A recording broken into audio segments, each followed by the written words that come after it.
செய்தியை பார்த்து வருகிறோம். சென்னையில் உள்ள ஏடிஎம்களில் 2 மாதங்களாக கொள்ளையடித்து வந்த உத்தரப்பிரதேசத்தைச் சேர்ந்த 3 பேர் பிடிக்கப்பட்டுள்ளனர். இது தொடர்பான விவரங்களுடன் செய்தியாளர் வினோத் இணைந்திருக்கிறார். வினோத், விவரங்களை பதிவு செய்யலாம்.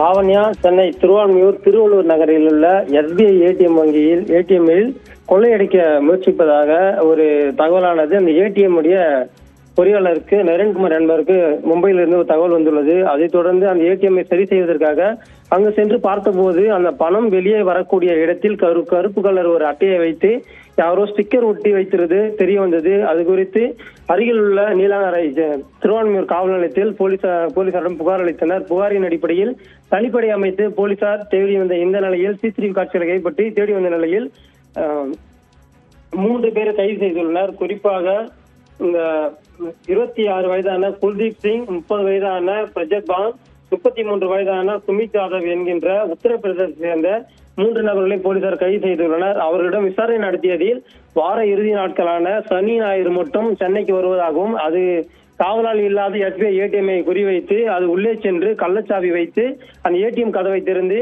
பணம் வரக்கூடிய வெளியே இடத்தில் ஒரு ஸ்டிக்கரை வைத்து ஒட்டிவிட்டு அங்கு பணம் வராத அளவிற்கு இயந்திர கோளாறு என்று வாடிக்கையாளர் நினைத்துக் கொண்டு செல்லக்கூடிய ஒரு நிலையை உருவாக்கி 1 மணி நேரம் கழித்து அங்கு சென்று அது ஏடிஎம் உள்ள பணத்தை எடுத்து இது போன்ற நூதன முறையில் கொள்ளை சம்பவத்தை அரங்கேற்றி வந்துள்ளனர். குறிப்பாக சென்னைக்கு வரக்கூடிய இவர்கள் சுமார் 2 நாட்களில் 1 லட்சம் ரூபாய் வரையும் கொள்ளையடித்து விட்டு அங்கிருந்து ஓலா ஊபர் மூலம் இங்கிருந்து ரயில்வே நிலையத்துக்கு சென்று அங்கிருந்து சொந்த ஊருக்கு செல்வது வழக்கமாக கொண்டுள்ளனர். அதே போல் சென்னை மட்டும் இல்லாமல் சென்னை புறநகர் பகுதியிலும் அவருடைய கைவரிசையை காட்டியிருப்பதும் கடந்த 3 மாதங்களாக தொடர்ந்து இதே செயலில் ஈடுபட்டு வந்ததும் போலீசார் விசாரணையில் தெரிய வந்தது. லாவண்யா, விவரங்களுக்கு நன்றி வினோத்.